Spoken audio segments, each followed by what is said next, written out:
We will start momentarily once we can get all the attention of the politicians.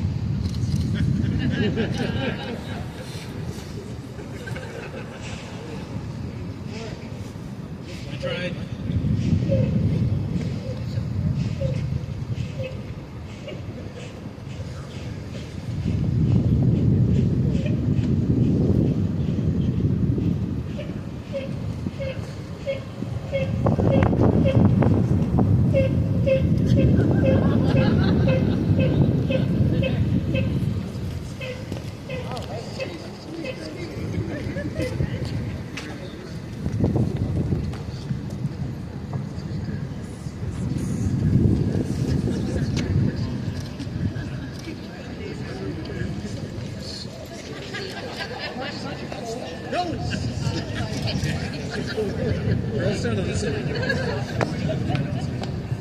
Okay, welcome everybody. This is my first time emceeing a media event. Welcome everyone. My name is Bjorn Radstrom. I'm the Manager of Service Development here at Winnipeg Transit. And to begin, I want to acknowledge that Winnipeg is located on Treaty 1 territory, the home and traditional lands of the Anishinaabe, Innu, and Dakota peoples, and in the national homeland of the Red River Métis. Our drinking water comes from Shoal Lake 40 First Nation in Treaty 3 territory. This is a very exciting and momentous day for Winnipeg Transit. It's a huge milestone in our journey to get the primary transit network launched. And with that, I just want to introduce the distinguished guests that we have here. We have His Worship Mayor Scott Gillingham, Councillor Janice Lukes, and Councillor Marcus Chambers. And I would like to invite Mayor Scott Gillingham to deliver some remarks. Great, thank you so much, Bjorn, and thank you, Councillors Lukes and Chambers, for being here as well. And thank you for the treaty land acknowledgement. I want to begin today just by once again recognizing the passing of our colleague, Councillor Jason Schreier. I know many of you knew Councillor Schreier and knew him well. He was a big proponent of transit and transit workers as well, a big supporter for our operators and all of our transit employees in City of Winnipeg, members who are represented by our various unions. And so we do acknowledge today again his death and his passing and the impact that is having on certainly our city council colleagues, but city staff, and of course, I know all of you join us in offering our sincere condolences to his wife, his kids, his parents, and his family. I want to thank Bjorn today and the entire transit team. And I mean that, these are not just notes. On behalf of all of us, thank all of you and so many who are not here as members of Winnipeg Transit in your various departments and roles. What we're about to unveil and what we're about to accomplish, Bjorn, as you know, would be impossible without all of the work that you have done for days, months, years in getting us to this place, and ultimately to June 29th. So thank you very much for your efforts. Today marks a big milestone in one of the biggest projects that our city has ever undertaken. In my State of the City address, I said that we're focusing on getting big things done. And it's not just the elected officials. It's impossible to get big things done unless you have people in our departments willing to tackle big things as well. And that's who you are, and that is what you have done and are doing. We're completely transforming how the transit network works in Winnipeg. On June 29th, the primary transit network and its feeder routes will go live. But starting today, Winnipeggers can now preview their schedules and start planning their trips. It's the biggest single-day change to our transit system in Winnipeg's history. And according to a conversation Bjorn and I had, it might be the single biggest one-day transit change ever in any North American city. We're not doing this over a series of days, folks. We're doing it bold in one day. With this new network, you'll be able to get anywhere in Winnipeg more easily on routes that are more frequent, more reliable, and more direct. It means faster commutes, shorter wait times, and better customer service. And that ultimately is what this is about. This is about the people of Winnipeg and providing enhanced and better customer service, better transit service to the people of our city. It's not just a change in schedules, it's a change in how we think about public transit. We're sometimes criticized in the city for maybe not taking big, bold action. Well, make no mistake, this is big, this is bold change.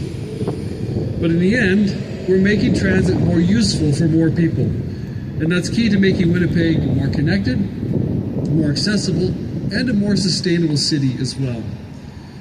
I want to thank our partners at the provincial and federal governments for their support of this work through the Investing in Canada infrastructure program.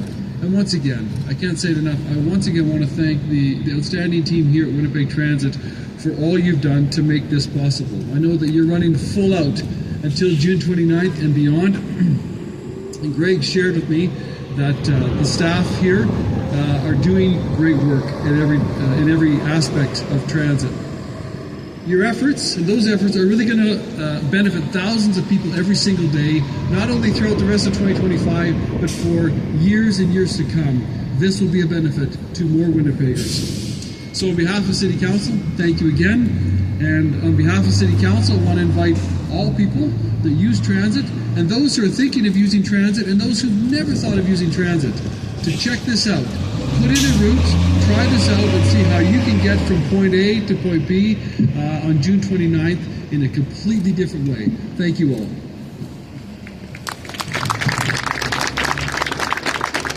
Thank you very much, Mr. Mayor. I'd now like to call on Councillor Janice Lukes, the Councillor for Waverley West and the Chair of the Standing Policy Committee on Public Works, to offer some remarks as well. Thank you, Bjorn. Thank you, Mr. Mayor. And I want to introduce to my colleague here, Councillor Chambers, who sits on Public Works with me. So the schedules are out, the signs are up, and this is one of the most exciting changes to transit in our city's history. Just around the corner, less than 2 months away, the primary transit network and its feeder routes will revolutionize how we move on transit in Winnipeg. It's a big change for passengers, and we know how people like change. So I think all the information we're launching today, all the training that we're offering, will help demystify this transformation. The information is available on winnipegtransit.com and the Winnipeg Transit app. You can plan your routes now on the network. You can see where the bus stops will be located, and you will see signs that have been installed on all the bus stops if they're moving or changing. You can look up schedules for the stops near you. Some bus lines will come often enough that you don't even need a schedule. I use the blue line on Pembina Highway. I just go and just wait, and there's the bus. And I can tell you, as a councillor who underwent this transformational change in 2020, it will make transit better, so much better that our next big issue will be overcrowding on the buses, because that's what we're seeing with the blue line, is people are using it, they love it, and that's another challenge we're going to have to deal with. So these primary transit lines go all through Winnipeg. They'll be straight and simpler, less meandering and weaving through neighborhoods and slowing things down. Feeder routes. So we have the spine, and then I go like this. We have the feeder routes that bring people from the neighborhoods to the spine. I know. They'll serve communities, and they'll provide important connections, all while staying away from congesting traffic downtown. We have the on-request service. We have 12 areas of the city that will be serviced with on-request, where you can call and request the bus to come to you evenings and weekends. Overall, this will create a more resilient transit system for the city of Winnipeg. A transit system that's poised to grow with us, because we see all our new neighborhoods coming on board, developments. We see infill, more population in parts of our city, downtown and around. I really want to extend a very heartfelt thanks to the staff of Winnipeg Transit. Councillors sometimes can be intense individuals to work with, I'll admit that. And at the Public Works Committee, when transit comes forward, it's because we care, and we know you care, and we know that a transformation this large, undoubtedly there'll be a few hiccups, there'll be a few glitches that we'll have to get out. We're launching it so that in the summer we can work through these if there are any. But I have complete confidence that the major transition will go very, very smoothly because we've already piloted it, you could say, and now we've implemented it since 2020 in southwest Winnipeg, where essentially next to downtown we have the highest proportion of commuters with the University of Manitoba. So we've had a really good, I'll call it, trial run, and it's being embraced. So back to the staff, thank you very much. Thank you for our questions. Thank you for our communications, our talking about education and programming and all of that. I'm ready for this. My staff's ready for this. We're all ready for it, and we can't wait to get it going. So thank you. Thank you very much, Councillor Lukes. And with that, we will open it up to questions. This big change is going to not just be big for transit riders, but also for transit drivers. What's being done to try to prepare drivers to learn their routes and know everything that people need to know? We provided them with all the route maps well ahead of time, and then everything to do with the schedules, we're providing that so they can do what we're asking the public to do and get to know them, try out sample trips, and see how everything works. Also, the drivers come in to sign for all their work about 6 weeks before a schedule goes into effect.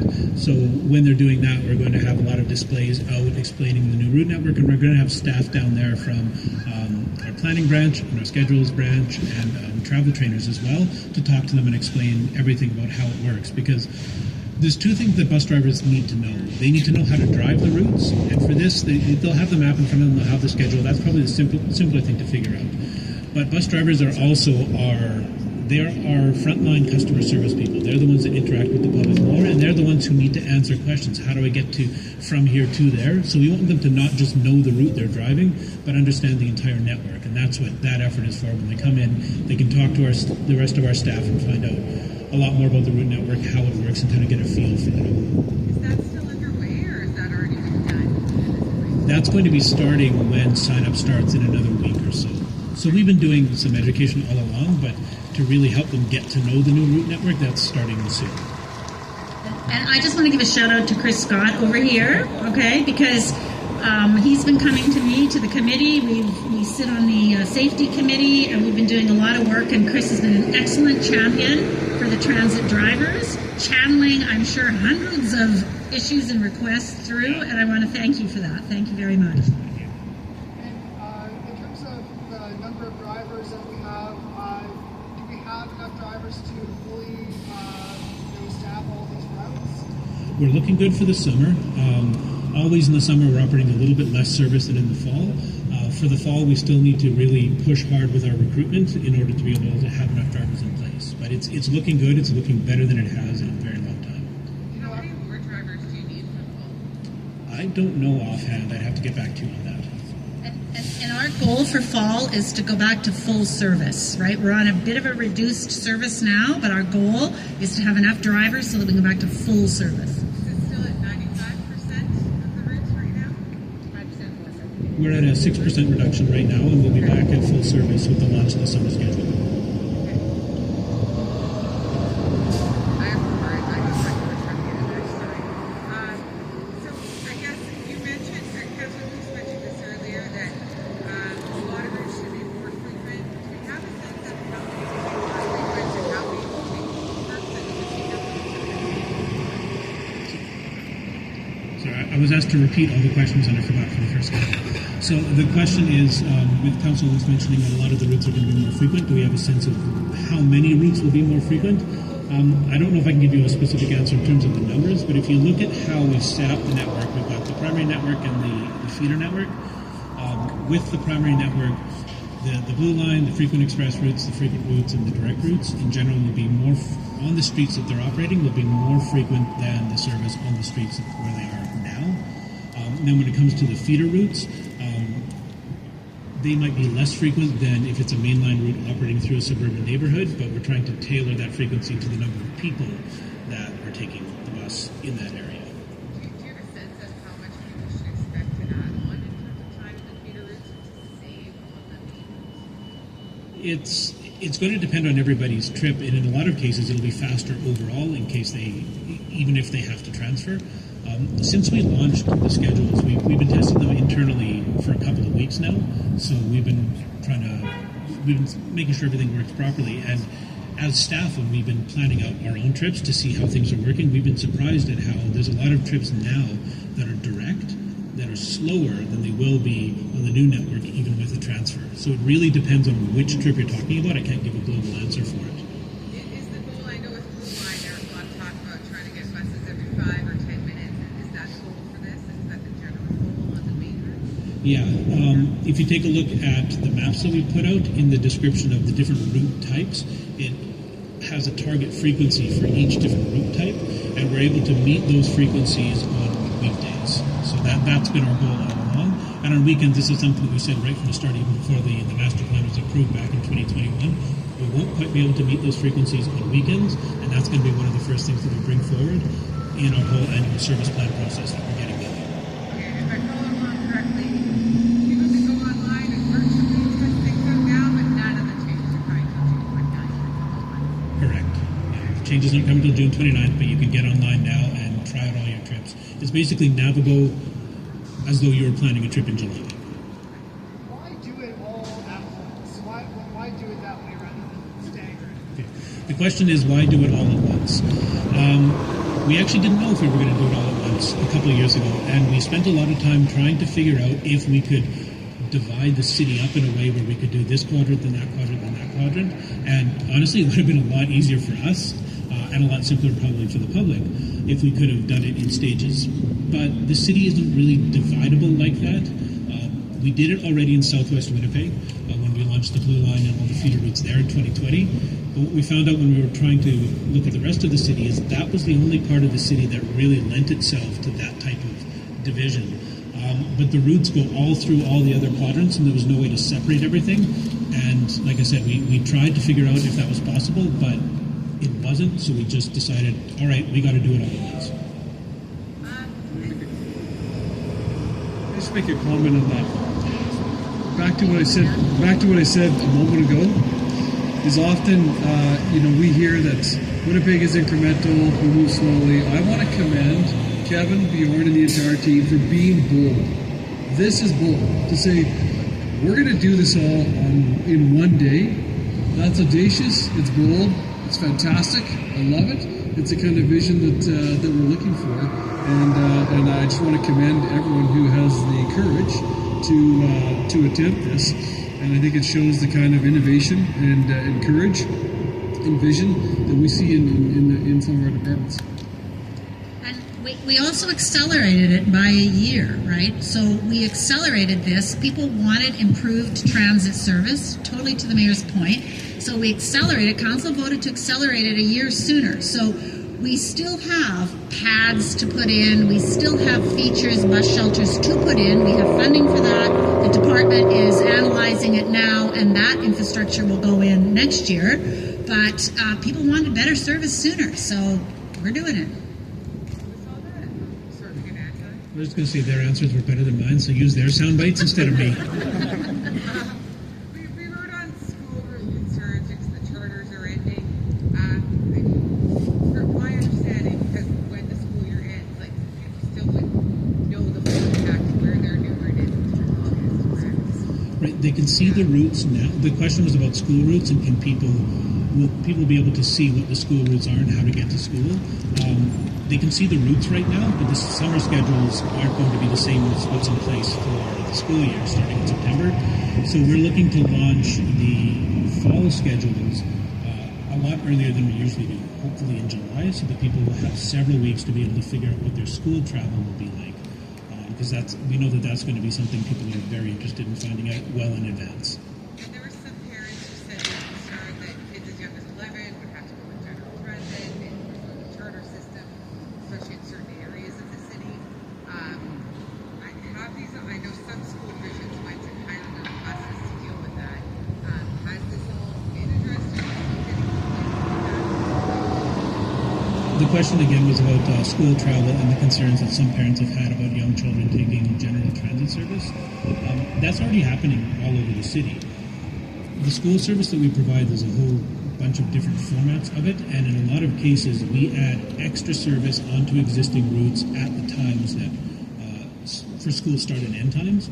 And members of the public can take that already. So it's already that children all over the city are taking buses that the general public is taking. There's only a few very specific instances in a couple of school divisions where they paid for charters that only students could take. So I understand their concern, but it's not something that is happening, that hasn't happened before. This is something that parents and children deal with already all over the city.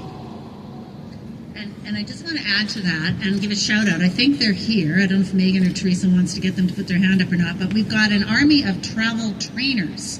So we've hired staff that go out, that are working with the school divisions, that are working with seniors groups, that are working with all kinds of different groups to train up people to help them navigate the routes and understand it. Because again, it's not complicated, but it's a change, right? So the school divisions, I know my school divisions, even we've got a few tweaks in the Southwest. They've been sending out information to their parents. So we're trying to do as much education with our travel training team to help up folks, at least have someone to go to so 311 isn't overloaded, right? Because people will be calling. We've got more staff coming on board for 311 when we make the change in June and in September. And all the EAs and the counselors have been trained up on this, so we're ready. Thank you. Did that start already, that training process? Yes. Or that's just starting? No, it started already. They're out there and they're training groups of people. And let's take an example, like who Connie works for, one of the seniors groups, right? And the Access Advisory Committee, we're training them up, and then when their committee members call them or contact them, and then it'll just filter down, right? So, we can't train everyone individually, but we're training in groups, kind of like the pyramid style, and just trying to get this information out. Because it's not hard, but it is a change. Can I change the topic slightly? The transit payment system report came out this week. Yes. Can you just talk about the new system that the city's looking at adopting? Why did you choose this one, and what will it enable? Yeah. Do you want him to start? Or? Sure. Kirk, do you want to field this one, or do you want me to do it? I can do it if you want. Okay. So it's a report that outlines our fare collection strategy. So it's not that we're saying we're going and buying this right away. It's we're getting buy-in from council on the path that we went forward and the budget for it. When we were trying to figure out what we wanted in there in the development of this fare collection strategy, we were going a lot on talking to other transit systems and finding out what they offer, but also going on what we had heard from people. And the things that we've heard from people loud and clear over the last several years are that they want to be able to use credit and debit cards to board the bus. They also, even though they don't necessarily use the word fare capping, when they describe what they want fare capping, which is where you don't have to buy a pass in advance, and you just use your card until you hit a maximum, and then you stop getting charged. So whether you get a daily limit or a 1 week or a 2 week limit or a monthly limit, that can all be figured out. But when they described to us what they wanted, they go to other cities, and that's how they've used the system. So in this fare collection strategy, we're saying that we want to make sure that we have a system in place that will be able to offer those features. Can you just explain a bit more about how that fare capping would work? Because, you pay, say, ride 5 times, or 10 times a week, every day to and from work. How would it work in terms of how much you get charged and where does it cut off? Right. Sorry, I keep forgetting to repeat the question. So he's asking about how fare capping works and how the limits are set and how does it work where you stop getting charged. Every system, the back end can be a little bit different, but functionally, if you're a transit user and you've got a fare card or you're using the app on your phone, you just make sure that you've got, say, $10 on there, and you get on the bus and you start tapping your card, and if say it costs $3 to board the bus, you tap it, it charges your card by $3. But then if the daily limit is $7.50, well, you get charged $3 and $3, and then you get charged another $1.50, and that's it. Or in some cases, you get charged $3, and $3, and at the end of the day, it'll be refunded onto your card or something like that. But the idea is that when you hit whatever the cap is for a single day, if that's how the transit system is set it up, you don't pay any more than that. But you don't have to buy a day pass in advance. So if you don't know if you're going to take enough trips to hit the day pass limit, you don't have to prepay that. You just use it until you hit that limit. Is that just for daily, or would it be like weekly? We don't know yet exactly what our limits would be set at, but other transit systems set it sometimes at just 1 day and 1 month, or they have other ones in between, 1 day and then a 3-day pass, and a week and a month. We've got to figure all that out. We just wanted to make sure that what we're recommending in the strategy will give us a system that will allow us to get what we need. What are you hoping with the system will do in terms of reducing conflict between drivers and passengers and ensuring fare collection, reducing fare evasion? Are those things that you're hoping this new system will help? I'm probably not the best one to answer that question about fare evasion. Kirk, do you want to take this one?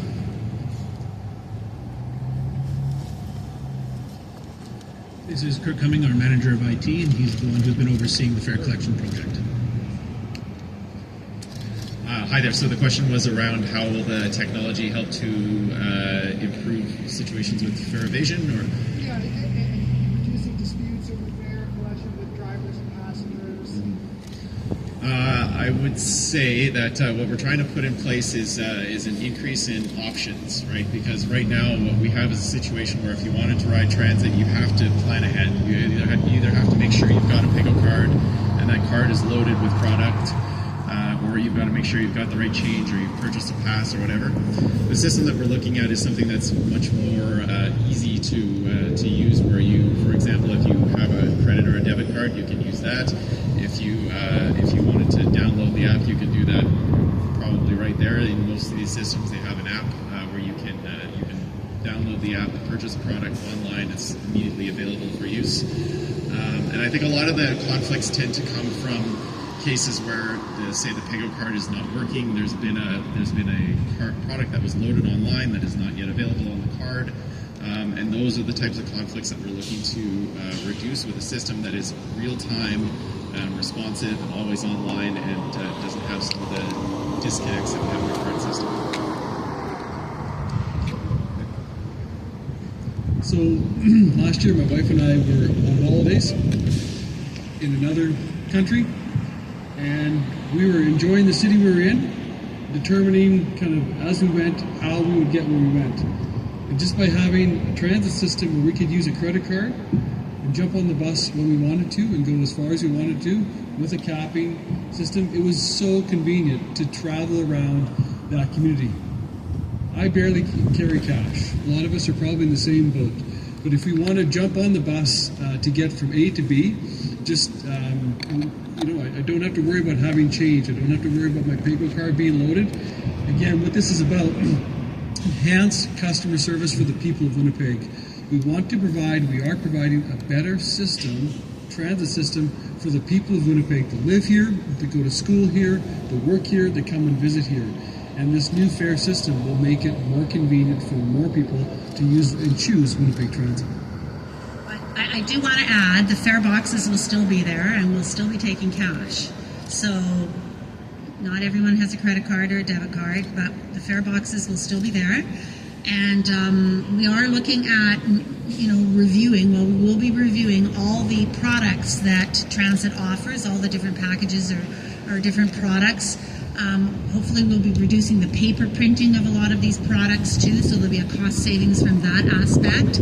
And I think it'll just help move the flow of people on and off on the buses faster. So. I actually wanted to add something to that. One of the goals of this new network and of the fare collection system is, as they were saying, to get more people to try transit and to ride transit. Right now, it will. Pre-pandemic is the latest stats that we have from the census. About 8% of total trips in Winnipeg were made by transit. It's about double that for commutes, and then commutes into downtown is about 25%. It sounds good, but what that means is if 8% of all trips in Winnipeg are made by transit, there's 92% that are made by other modes, and there's a ton of room to grow. Right now, a lot of people wouldn't even consider taking transit because the current network just doesn't work for them. The way it was described by the mayor is you can get from anywhere to anywhere. And so a lot more people will be able to use transit. So that's a fantastic thing about this new network. But with our current fare collection system, you've got to figure out in advance how you want to pay for it. You've got to, do I have enough cash on me? Do I actually have a PIGO card? Is there something loaded onto it? But with the new fare collection system that we want to implement, it takes takes care of that. So not only do we have a network in place that will allow more people to try out transit because it's now going to work for more people, well, there's also the convenience of, hey, I can pay my fare really easily just to try it out.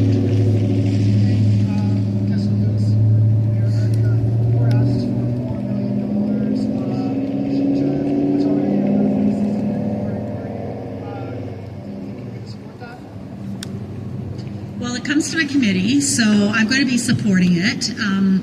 So yes, when the department went out looking at different systems, they sort of identified silver, bronze, gold system. And the system we want to get it falls in the silver category of the services we want to provide. You may recall, some of you were at an announcement just across the way with the federal government, the one that actually got elected, that said more funding is coming for transit. So I think that there's options for us to be applying for funding so that we won't have to use debt servicing. So we've got options on the table, and because of that, and because we really want to transform the city and how people move around, I'm going to be supporting it. I think a lot of committee members will be supporting it. We have to get our mode shift higher than what it is for people just riding in singular vehicles.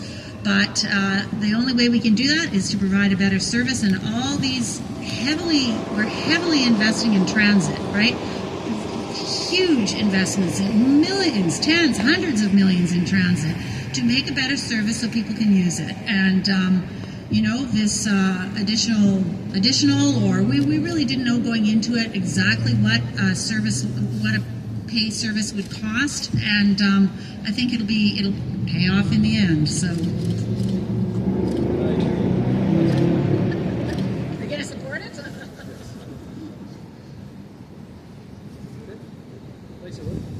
Thank you very much, everyone.